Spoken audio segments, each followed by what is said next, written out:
You see, if I recorded this video earlier, I would have had a clever excuse to put a hat as an extra item in the list, but because my hair looks okay now, I'm going to include it in the beginning. So, anyway, what's up? It's Martin here, and today I'm going to share with you guys 5 things that you should bring to university, as well as 5 things that you should probably not pack. And at the end of the video, I'll share with you 2 tips that I think will really help you while packing just about anything for going back to school. And hopefully that will help you guys out. Keep in mind that lists like this are always subjective in nature, but I try to find items that are generally more useful or less useful than others to put on these lists. This list is not objective, so comment down below if you think I missed anything, and with that out of the way, let's get right into the video. So the first item that I think that you should bring is earplugs or a good pair of noise-canceling headphones. And the reason for that is that there's more distractions and noise around than you probably would have experienced if you were working from home in your room right now. Chances are you haven't lived with multiple people in the same room, and there's probably going to be a lot of people talking around your hall, especially if your door is open. So I feel like it's important to have a good pair of noise-canceling headphones to drown out any external noise if you're trying to have a focused session of studying. And the reason why I included earplugs in addition to a pair of noise-canceling headphones is because you can't really sleep with noise-canceling headphones on, unless you sleep like a mummy. But the earplugs are useful for if people throw late-night parties and you want to get a better night's sleep, if your roommates stay up longer than you and are making a little bit of noise, or if people are having, dancing or yelling competitions in bed. Anyway, speaking of sleeping, the second item that you should probably bring is an eye mask for sleeping. This is just in case you and your roommate don't sleep at the exact same times and your roommate is staying up late to study.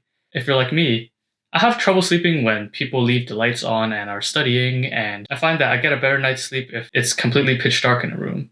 So, just in case your roommate stays up to study, or if the curtains in the room don't completely black out the room, an eye mask would be pretty helpful in helping you get a better night of sleep. So that's definitely important, and I'm sure all of you know the benefits of getting a good night's sleep, so I don't think I have to go any further than that. So moving on to the third item, I recommend that you bring cold medicine. And I'm sure the reason for this will be extremely apparent once you get into the first couple weeks of school, and everybody in class will be like,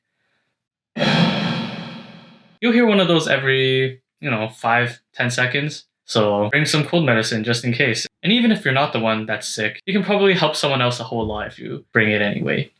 Moving on to the fourth item, which is optional and up to personal preference, and that's a book stand. This is completely optional and it's based on whether or not your school uses hard copies or e-textbooks. But I think this item would be pretty helpful if you do own physical copies of a textbook and you don't want to be hunched over your desk while you're working all the time. But this shouldn't be a problem in certain programs such as mine, where most of our textbooks are digital. And if you're looking for textbooks for Western medical sciences, it's in the description below. Anyway, moving on to the fifth item, and I recommend that you bring in an air freshener. This is because it's likely that you'll be living with other people, and especially as first years, people might not be used to cleaning up all the time, or the room can get kind of musty if you don't open the windows once in a while. So I feel like it's pretty important to keep the room smelling alright. Because on the off chance that you encounter people with a lack of housekeeping skills, then this can help mask some of the strong odors that might develop as a result of that. Because one time I went to visit someone down the hall, and as I opened the door, the most unholy scent creeped up my nose and hit me like nothing has before. And I swear, my soul left my body for half a second. I know masking the scent is not enough, and it's honestly better to clean stuff, I know. But it's the least that you can do in case you go nose blind to the smells in your room.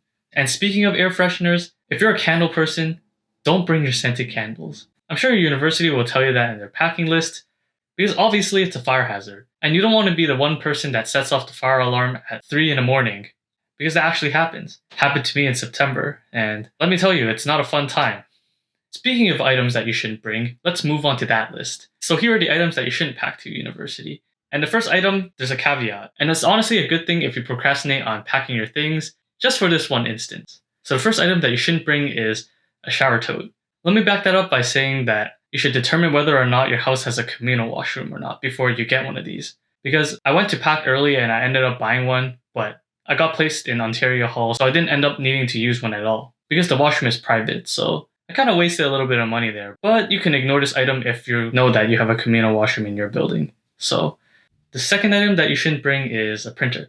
This is especially true if you know that your courses don't require much writing, And also know that if you do have assignments to print, that you can print them at the library because there's a lot of printers there. So because the printer is so big and bulky, you probably shouldn't bring it. Because chances are, if you're in med-sci or science programs, you don't have much to print, especially in my case.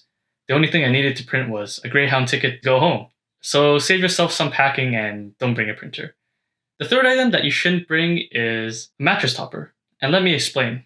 First of all, if you're buying a mattress topper, don't just look on Amazon and look at the reviews. You should actually go try and sleep and lie down on it before you actually make a purchase. And second of all, the reason why I say you shouldn't pack it is because of the power of Amazon Prime. So you can just try the mattress topper and see if you like it. And if you like it, you can just order it online and send it over to your residence building. And just like that, you can save some space while you're packing. And also, don't be like me. Actually try the mattress topper. I just bought the one with the best review and I just didn't like it. So 1, try the mattress topper, and 2, just ship it to the address instead of packing it. And that's why this item is the third item on this list. So moving on to the fourth item, which is binders. And the reason why this item is on the list is because I went paperless, so I write all my notes on the Surface. And because of that, I never used a binder once this year, and I never looked back from that. So this is a perfect opportunity to transition into going paperless because not only are all the resources for universities online, but you probably have to bring a printer or use a lot more print credits at the library. And honestly, bringing binders and working with paper is more of a hassle than it's worth at this point because not only can you lose the papers, but they'll probably get a little bit disorganized based on the amount of papers you would have to print for every class.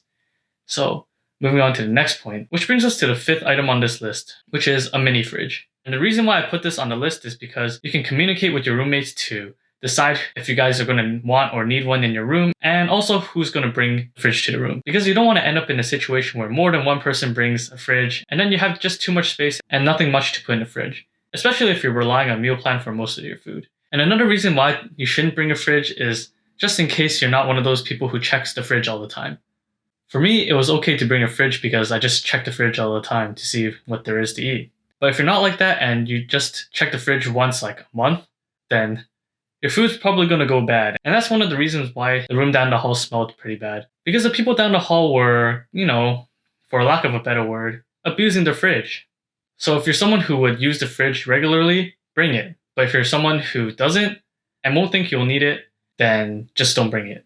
Because it's honestly pretty bulky and will probably take up more than half your luggage space. And a bonus item for what not to pack is any miscellaneous items that you might overpack, which is basically the just-in-case items. The main ones that I can think of are clothes. And to sum it up quickly, I guess I can say the only clothing items that you should bring are the ones that you know you'll wear. Don't bring them all because you can, since that's a waste of space. Clothes can be a lot more bulky than you think, so don't pack too much of those. And if you're coming to school in Ontario and you come from, let's say, British Columbia where it's not as cold, bring some warmer clothes. You might be surprised at how much faster it gets cold here. And yeah, bring weather-appropriate clothes and don't bring too much in terms of quantity. If you're going to interview for any club positions or anything like that, just bring 1 or 2 good pairs of clothes. You don't need too many yet, because I don't think that you'll be using them too much, but just bring whatever you need, not just because you can or want to.